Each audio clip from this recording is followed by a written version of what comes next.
Hi, friends. Welcome back to Stylist Soul Tribe Conversations. I am here today with Eric Taylor, founder and CEO of Salon Republic and host Hello. of the Hair Game podcast. We connected for the first time a couple weeks ago when I was on the Hair Game with Eric. So now we're going to flip the script and I'm going to get to know him a little bit better. Eric, thank you so much for joining me yet again. How are you doing? My pleasure being here. Much more uncomfortable being the one that has to answer the questions. I like being able to fire off the questions and have you answer them. Yes. You did such a great job at that when we talked, but the whole time I wanted to just be like, okay, wait a sec. I need to know more about you and what you have going on. And I'm sure you do this before you get on with anybody when you're about to record. You do a little Google, you do a little research, like how do I properly introduce him? I've heard of Salon Republic always and forever since I joined beauty school. So I'm curious to hear when your story started. I've obviously seen your face, I've seen your name at like hair shows, things like that, but I've never really looked into what exactly it is you had going on. And my goodness, you have quite the empire. So we were talking before No, we hit record, and I was like, has your day been up to? And he's just like administrative shit. Like it's just been the bigger and bigger yeah, this gets, the more I have to do that. But it really is pretty massive. So can we just go all the way back? Sorry to turn this totally on you and your no, story, it's but I fine. just want to dissect you and get to know you. Can we do that? It is not massive, although I appreciate the compliment. Okay. But I'll go into it. Let's see, all the way back to the beginning. So I was a normal kid. I was athletic. I played baseball. I went to college. I studied economics in college because I Okay. thought that would give me the best chance of having a decent chance of getting a job when I left college. I was in college at the end of the 1990s, Okay. and this was in the dot com thing that it was raging. The dot com, everything was dot com. The stock market was going absolutely nuts. Like you might think it's doing well now. It was nothing compared to when the internet first came out and everybody was like, oh my gosh, this internet's going to change the Wow. world.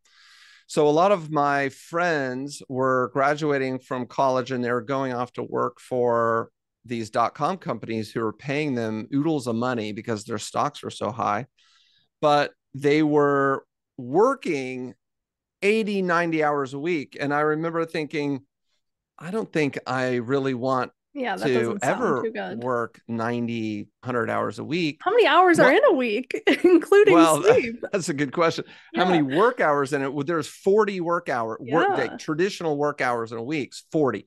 So it's 8 hours a day, Hmm. 5 days a week, Monday through Friday. That's your traditional work week. So if you're Yeah. working 80 hours, you're working, typically that involves working over the weekend. And Hmm. so in certain industries, finance and legal, if you're going to be a lawyer, if you're a young lawyer, you're at like a big firm, you're working a lot more than 40 hours. I Yeah. don't know if you're quite working 80 hours these days, depends on what business you're in. That kind of is what was happening at the time. And everybody was trying to get these big jobs. Well, one of my friends he had graduated and he went to his doctor and he was having trouble with one of his eyes was like shutting. And the doctor's, if you don't start getting more sleep, then you're going to lose your eyesight. My And I goodness. remember him telling me this, and I'm like, that's the last thing I want to do. I was born in a family with a creative mom who is an oil painter. Mm. And I she started as a flight attendant, but I was so young it didn't really matter. By the time I was whatever 5 years old and conscious of what was happening around me, she had turned into an oil painter full time. And she actually made a living painting portraits of people. That's And incredible.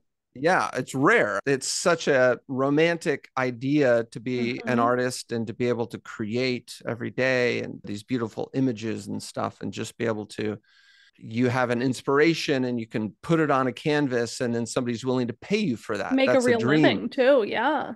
And that's the dream of so many creatives. So many people in our industry obviously are creatives. And I grew up at watching this, and she was very successful at it. My dad was the opposite. He had a very small real estate business. He never had any employees. He owned a couple warehouses. I think his peak, he had 4 warehouses. And it was very unsexy, but it paid the bills, right, for the And still house. entrepreneurial, it sounds like, yeah. It was very Mm-hmm. it was very entrepreneurial because he had to do everything. Mm-hmm. And maybe not so creative, a little bit of creativity. There's always creativity if you're For doing sure. everything yourself, but entrepreneurial definitely from the standpoint of he literally had to do everything. And so he didn't really have the type of personality to hire employees and stuff. And I don't think he wanted to grow the business necessarily, but he wanted to get it to the point where it really was stable for the family and bringing in a good income. And so I had both of these influences growing up. And to me, it wasn't strange at all that my mom she took a bedroom in the house Mm-hmm. and she painted out of that bedroom, and that my dad had an office in the house, and they were both there full time in the Yeah. house. They never went anywhere. There was never a paycheck Yeah. that either of them got. And I remember there being better times and worse times, depending on Uh-huh. if my dad had a tenant in one of the warehouses or not, depending on whether my mom's art sold or not. There was a tremendous one of the things I remember about my mom's art business was as much as it was art and as much as it was creative and she got paid for being creative, it wasn't pure creativity Mm-hmm. that she was getting paid for. She couldn't wake up with this idea of a big yellow splotch and she could Mm-hmm. put it on the canvas and then immediately sell it. Yeah. There was a practicality to what she was creating on the canvas. Yeah. She had a couple galleries, and those galleries would give her direction. They would say, "We have clients who like this kind of Analyze thing." what's selling right now. Right. Yeah. There's Mm-hmm. a business element to the Totally. creativity of art. And there's so many corollaries here to the industry that we're Mm-hmm. in the beauty industry. But it's creativity within boundaries Mm. of what the consumer wants. So she was very flexible when it came to creating various types of art. Around summertime, sometimes a gallery would want her to create a Christmas oriented or a holiday oriented art piece, Yeah. and they wanted people who looked a certain way. They Mm-hmm. wanted certain things around, and they wanted Jesus to have a certain image. Yeah. And maybe that wasn't the image that my mom had of Jesus. We're Mm-hmm. Christians, Yeah. but she's okay. I'll Mm-hmm. paint Jesus to look like that. No problem. Yeah. So she was very flexible. And I think that resulted in her being financially successful with it. Mm. So fast Did forwarding, she ever, real quick, and then I'd love for you to yep, fast yep. forward, but did she ever start resenting that, or she always had a really good relationship and mindset around that?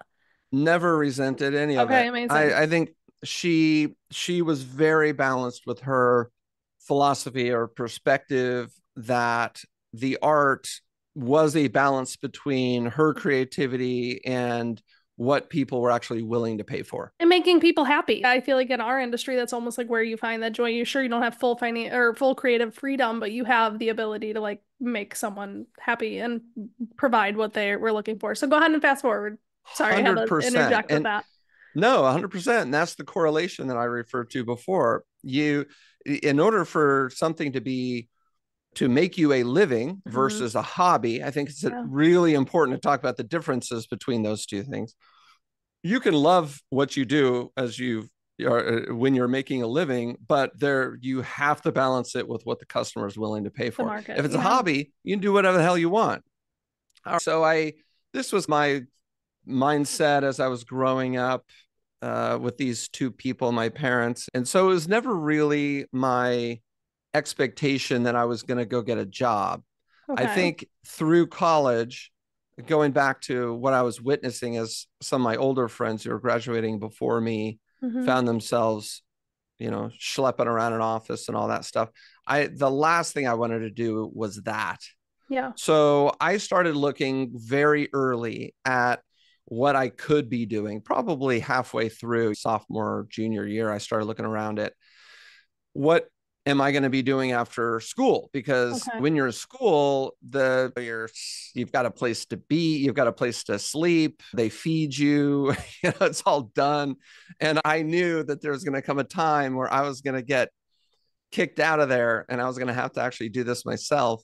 Yeah. And how was I going to pay for that? So I started thinking of that way earlier than my friends. And I remember having distinct conversations with my friends where they were going off to do whatever. I went to school at Pepperdine in Malibu. Okay. Malibu obviously is right by the ocean, Uh-huh. beautiful waves. When I stopped playing baseball, I started surfing a lot. And so I would be surfing with my friends and they had zero anticipation for what was going to happen after Hmm. graduation. So I knew I was a little bit different in that way.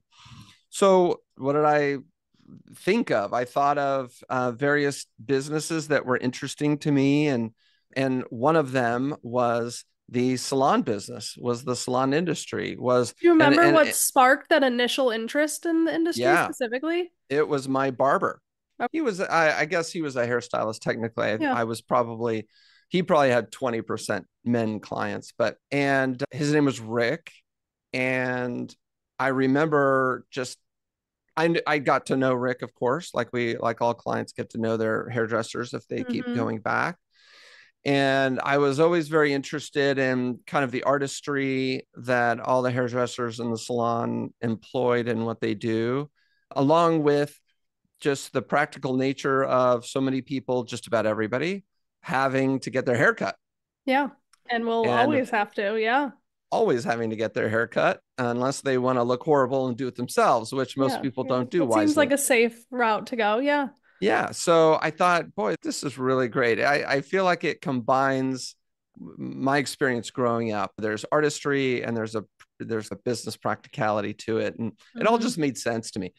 So I heading towards graduation in college, I more and more I was paying attention to salons wherever I was, whether it was in Hmm. Malibu or when I was visiting my parents in Dallas or and I started going into salons and it seems brash now, but Yeah.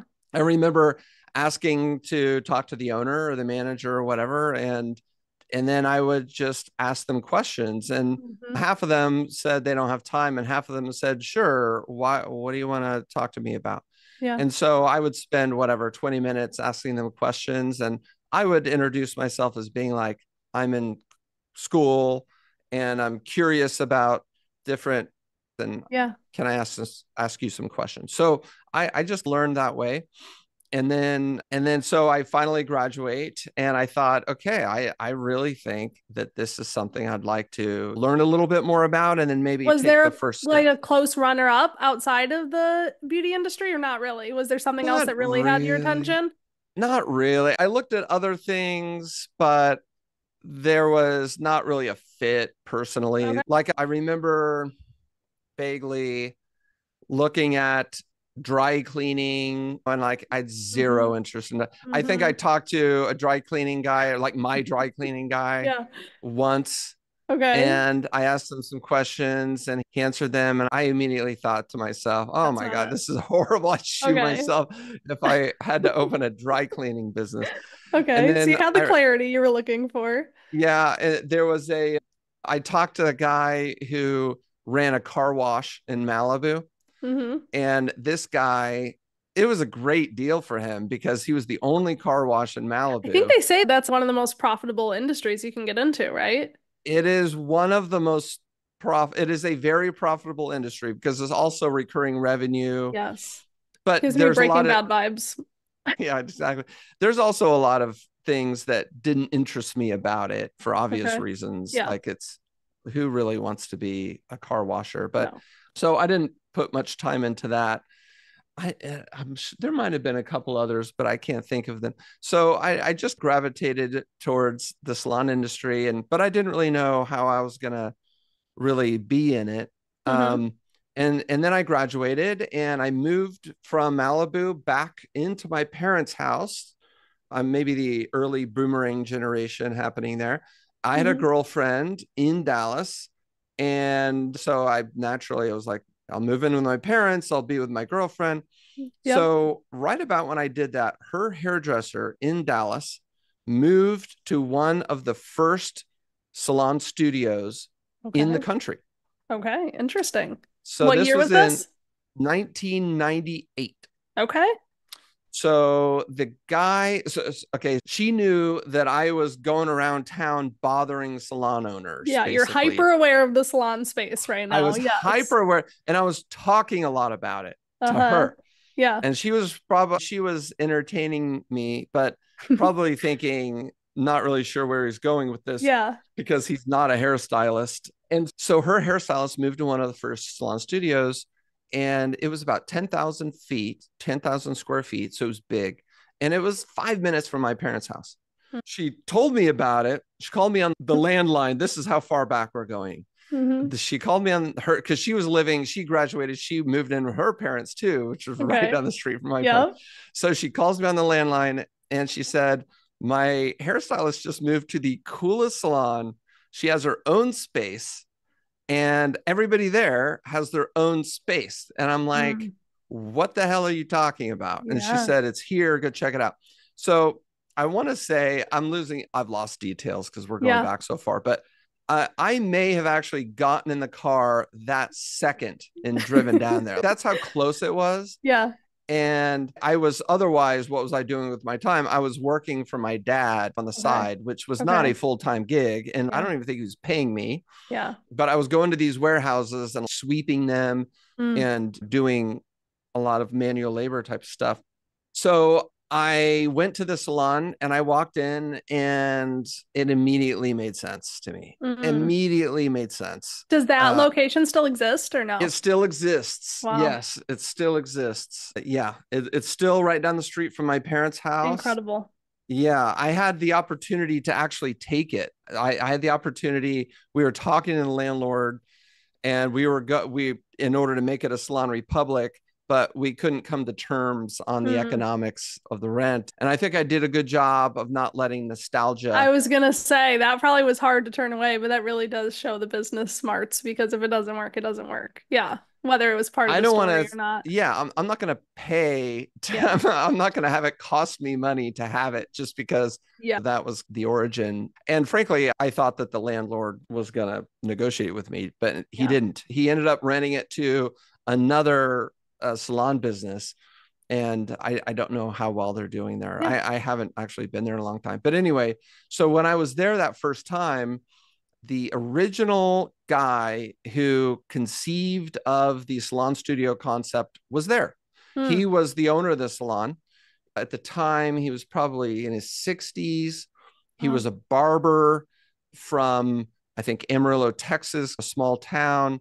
And his story is very interesting. He started as a barber and he was raised in a poor family, and this was his way to make a living. And he became a barber, and he was good at it, but he was very interested in running the salon as well. So he opened up, I think he had 5 barbershops, and complained that he was spending all of his time taking care of the personalities, the Mm-hmm. conflicts of the The personalities drama. within the salons, the drama that we all know about. Mm-hmm. And he found himself spending all of his time doing that, and he didn't want to do that. So he sold those 5 locations. Oh no, this is what happened. So I haven't told the story in a while. Yeah. So he, in one of his locations, he put partitions, he put Where my brain dividers. went when you were saying that is almost reminds me of like kids at school having to put up their folders when they're Yeah, taking tests. Okay, there's so right. much drama. Don't look at each other. Don't talk to each other. It Right. really does sound like that's how it came to be. That's how it came to be. So Wow. he put some, I don't know if they were curtains. I think eventually he built drywall partitions Wow. in between the stations. And all of a sudden, with each person with kind of their own space, no longer were stepping on each other's toes, Mm. and the relationships improved. And he thought, wow, I think I'm onto something here. So he sold those 5 locations and he opened up the first salon studio concept as we know it today. And Wow. that was in Amarillo, Texas. And this was probably in the late 80s. Wow. And he actually took over an old grocery store, and it was a large Yeah. location. Grocery stores are much larger than salons, even Salon Republic. Totally. But he took over one and the rent was very cheap. And he figured, okay, I can probably do this. And so he did that and it was successful. He built studios for the beauty professionals and then he built a beauty supply in the front. It was Wow. actually a large beauty supply. It's like as large as maybe a Salon Centric or a Brilliant. Costa's. Yeah. Why not? It makes so much sense once you hear it. Yeah. That was possible back then, and it was possible in Texas because the rents were Mm-hmm. cheap and Mm-hmm. stuff. He did it, it was successful, and he set his eyes on the big city of Dallas, which was probably 3 hours away drive. Yeah.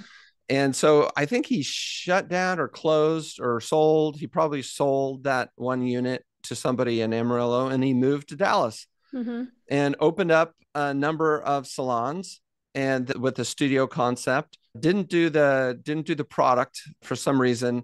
Having product there is a whole different business. You need people, I you need bet. multiple people there to facilitate the point of sale, to merchandise, all the Every stuff we Salon do. Republic has that, correct? Almost everyone. Yeah, I Amazing. think I think we've got 27 locations or so right now. And I think maybe 24 have it, Wow. something like that. In some locations, it just doesn't make sense because there's not enough people. Mm. And you have, it has to be big enough to justify having all that To inventory there generate because that whole it's, business. Yeah. yeah. But in most of them, we do have it now. Amazing. Okay, so he moves to Dallas. He puts up a few locations, and one of them was the one that I walked in that one day that was 5 minutes away from my parents' house. It's just, if you think about, I'll stop right here and just wax nostalgic about how life takes its Yeah. turns. Yeah. It's just that it's not really coincidence. It's not really ironic. It's just the way that things happen. And if I had not been dating that girl, Mm-hmm. if I had not moved home after college, Mm-hmm. if I had not gone to college in California, Had not had the um, hyper awareness way more than anybody else your age was having at that time. I that's mean, true. And yeah. probably based off of just my fear of being out on the street, all those little things point you in the direction. And here I am 24 years later Mm. in this business in California. Of course, I had to break up with a girlfriend in order to move from Dallas to Yeah. California to start Salon Republic. But here I am, and it's Wow. wild stuff. And I think back at a few of these instances where something very easily could have taken me in a different direction, very Mm-hmm. easily, Totally. and my life would be completely different. The It's like that. industry would be completely different, I think is fair to say. Yeah. Maybe, maybe, Yeah. maybe. Okay, quick version of it, but how did you go from this being an idea, the seed was planted, to getting your license? Did you work for a while? How did you secure your first location? What did that journey look like? All right. I met the guy who developed the concept and I told him that I wanted to work for him for free. Okay. Okay. And so he became my mentor. I worked for him for about a year for free in Dallas. What kind of work did you do?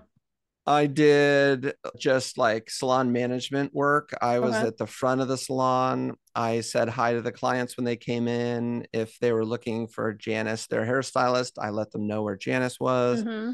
If the bathrooms needed cleaning, I cleaned the bathrooms. If the air conditioner went out in one part of the salon, You I were an made sure that it got HVAC man. fixed. Were you also Well, sweeping the warehouse for your dad at the same time, or did you stop that? I think I probably stopped that at that Okay. time. Some overlap, maybe. Okay. Maybe some overlap. Yeah. So I spent a lot of my time in the salon and I saw what makes hairdressers tick, what makes them happy, what makes them successful, what the clients liked.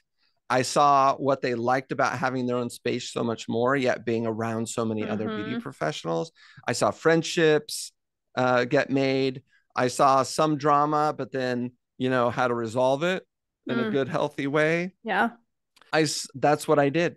And that's literally what I'm still doing today. When I say, what has your day been up to? It's that. Of course, there are some idiosyncratic changes. I mean, I am essentially a salon manager Mm. still. Now I do it through others now. Yeah, much larger But scale. Hmm. yeah, but I still have basic conversations with salon managers where I talk about the philosophies of making a hairdresser happy and successful. Like, how do Yeah. you do that? And these are the things you have to do. And so Mm. some of these things are against human nature. They Give me an example of one of those. when one of our beauty professionals gets mad at us because the water heater went down, Yeah. and she's having to rinse her clients in cold water, and the product isn't coming out as easily, and she gets really mad at the salon manager. The salon manager can't have that very human reaction Yeah. of defending herself personally Mm-hmm. and getting very mad Mm. and back. Yeah.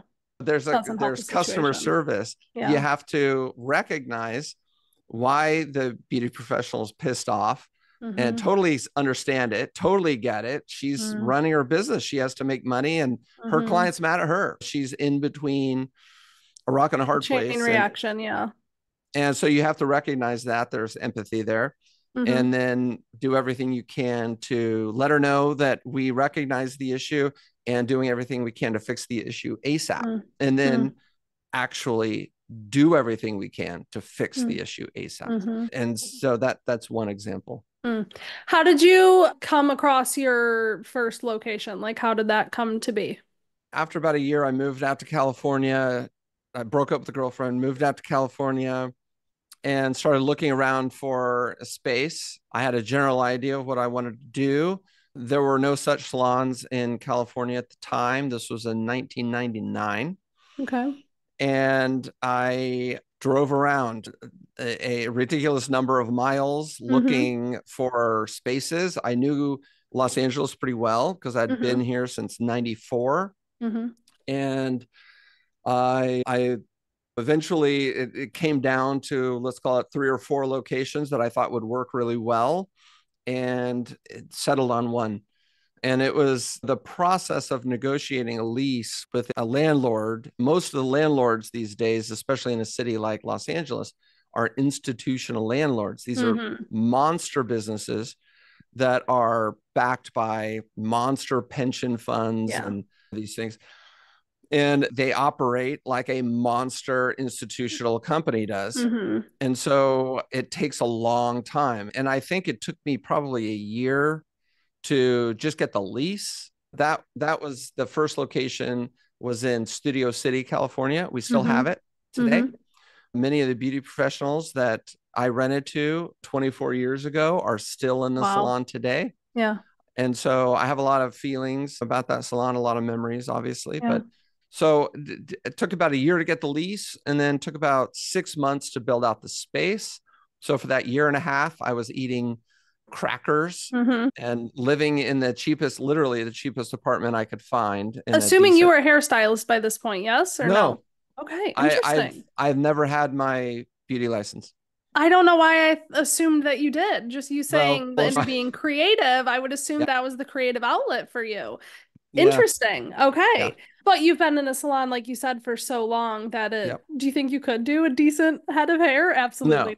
No chance. absolutely. Okay. I've been in so many classes. I've paid attention even to both cutting and coloring, but I absolutely will tell you that if and I've had we do a lot of education. So we Mm-hmm. have mannequin heads all around the office Yeah. and stuff. And of course, for years I've taken shears, because we have shears around the I've Uh-huh. taken shears and cut the mannequin. Yeah. But I if I tried on a human, it would not look good. There's no No. way. You have no business doing that. It's not illegal. Yeah. Okay. Do you own any of the properties or do you lease all of them? We own one property, and that's the Denver location Okay. that I bought with a small business loan in 2010 Wow. after the mortgage crisis happened. Mm-hmm. This was a subprime mortgage office, Mm. Coldwell Banker or something like that, Mm-hmm. and the bank took it back and sold it to me, So you and it got to was get a steal. it was very cheap. I was going to say it was very cheap Mm-hmm. until I had to make it a salon. And then it got Mm. very expensive Mm-hmm. because building a salon is very expensive. But we still have it to this day. And it's a freestanding building across from a great mall and in a good area of North Denver. And Mm. it's great. So, what was year one when you opened the first one in Studio City? What year was that? December 2000.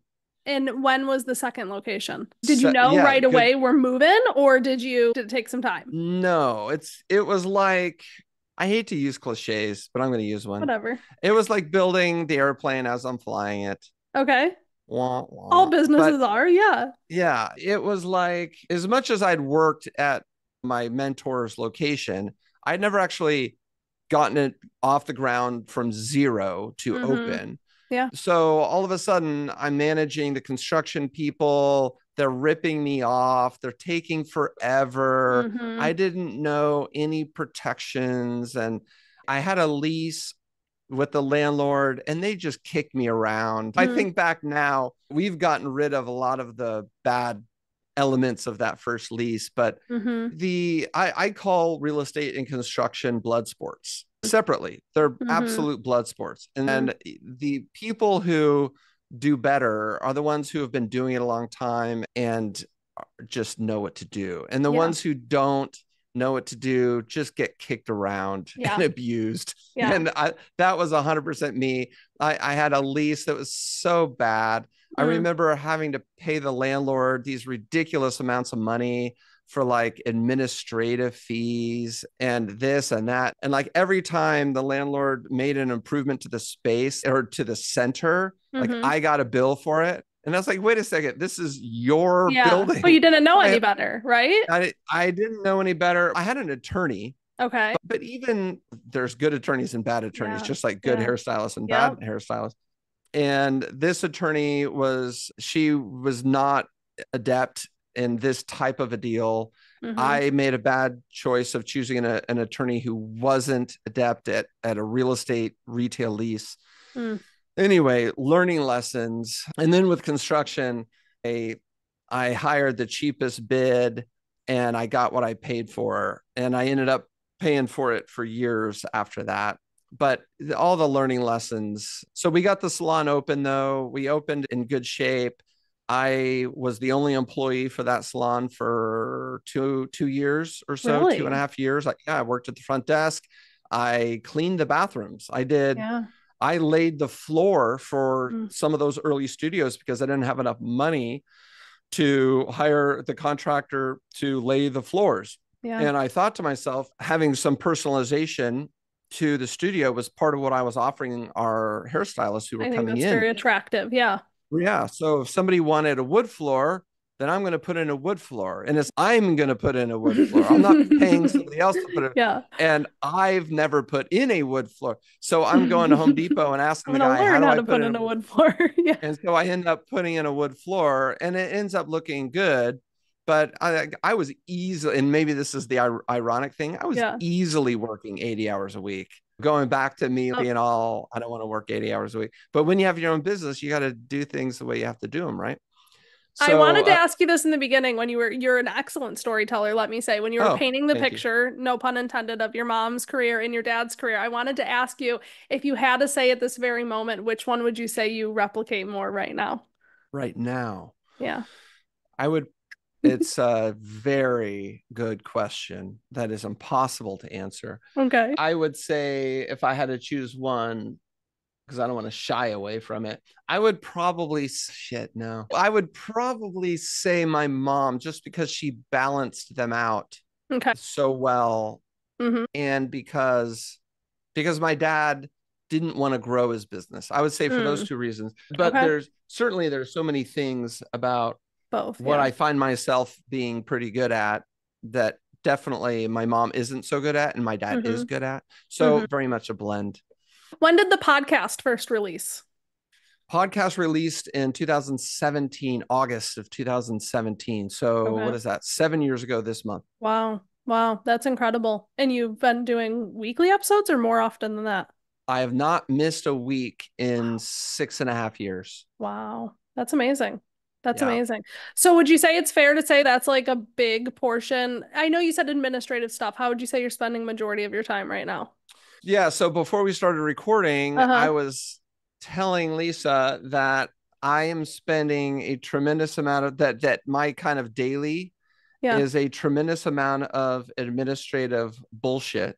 Yeah. that involves accountants and attorneys Mm-hmm. and things that are like business structure and how do you and decisions around certain laws and regulations. Then we need to decide how we're going to do this or that, and or things like the LA County is requiring this particular thing, Mm-hmm. and we need to decide how we're going to comply with that thing. And it's of course always extremely expensive, Mm-hmm. never makes any sense, and you never have any choice because it's like LA County says you have to jump through this hoop, you have to jump through this hoop. Yeah.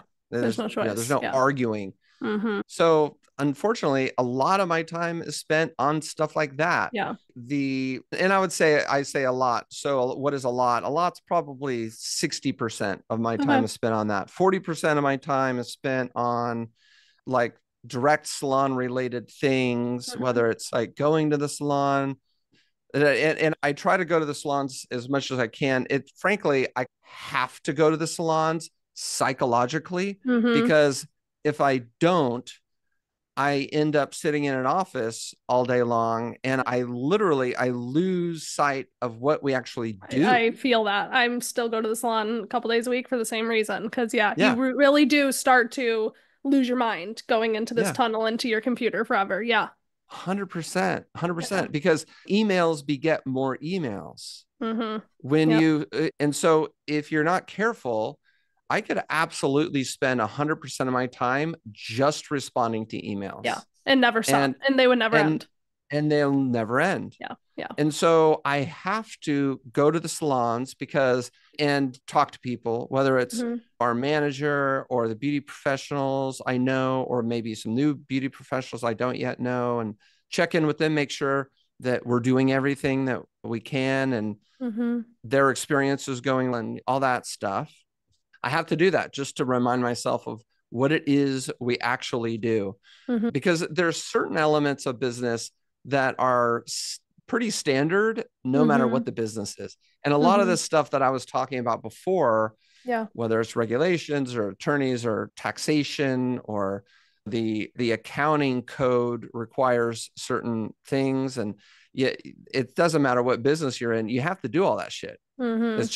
It's really just based on laws and legal requirements. Yeah. And I have to constantly remind myself what we actually do, which is build as good a possible salon environment as we can Yep. so that our beauty professionals can be happy and successful. And Mm. so I still do all the floor plans for the salons. But of course, we have an architect and her team Yeah. that actually executes a lot of the stages of that. But I'm still in there. I just sent an email last night at 8 o'clock. I'm in my office.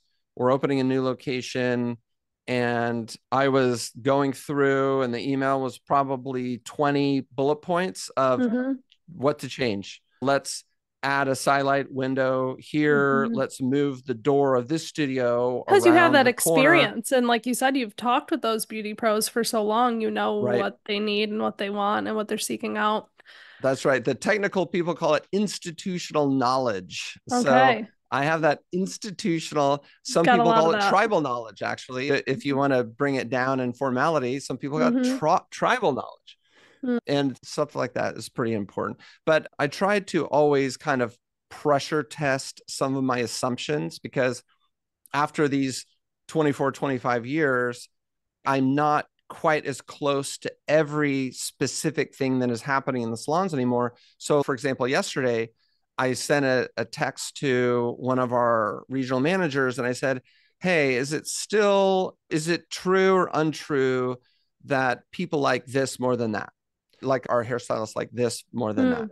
And so I got a response. And of course, it's never black and white, though. Of So course. Do you you also feel like just doing the use the podcast though? You do have your finger on the pulse of everything as totally. well? And Yeah. that's one of the great benefits of doing the podcast. And I've said this, I say this internally a lot. I guess I don't say it on the podcast a lot, Mm-hmm. but because a lot of people ask why we do it. One of the things that I get personally from the podcast is I get to ask a lot of questions in Mm-hmm. depth to somebody who's been successful in the salon industry Mm, and has certain amounts of knowledge in whatever she is focused on in the salon mm-hmm. industry. There's so many different things. I get behind the chair hairstylists, I get influencers who are now educators, I get executives at product brands, I get all the different little things, and I get feedback basically, which becomes a podcast. Now, Mm. and that's not the number one reason I do it, but it's absolutely an ancillary thing that I get. To keep going. Yeah, incredible. Okay, I could continue asking you questions and pick your brain. I would love to zoom in on so many of those things, but I think there's no way that we could. And we didn't even touch the Schultz law or any of that. So maybe we need to do another one day because we had, and he just started scratching the surface of some talking points we could go into. But I knew I was curious. I was so curious that I knew that was going to take up a majority of time. So we'll leave it at that for now. But Eric, maybe Sounds we'll good. have you on again another day in the future Anytime. because I have enjoyed this very much. And I mean it. You are an excellent storyteller. So Oh, thank you for thank you. painting that incredible picture. And I think it's really inspiring. And what I really like to, I think when people are attracted to me for coaching, it's just the idea of taking an idea like you said that just popped in your head that existed, all the synchronicities that can tend to play out, which could be fate, which could be whatever, and bringing that fully to life. I just find it fascinating the same way you love Mm-hmm. to interview beauty pros. I just love to pick people's brains that have done successful things and what they've learned Absolutely. along the way. So thank you. I really appreciate it. So yeah, every single week you guys can catch Eric on the Hair Game podcast talking to anyone under the sun in the beauty industry, safe to say. Yeah. Yep. Amazing. Anything else they can do to stay in touch? I know you have a lot of locations in California. Where else is Salon Republic at? We are in Texas, California, Washington State, Colorado, and soon to be in two new states, soon to be announced. But I'm Love Eric Taylor on Instagram. Salon Republic is Salon Republic on Instagram. The Hair Game Podcast is the Hair Game Podcast on Instagram. And Amazing. yeah, that's about it. Thank you so much for coming on. Thank you, everybody, for listening. I will talk to you all next week.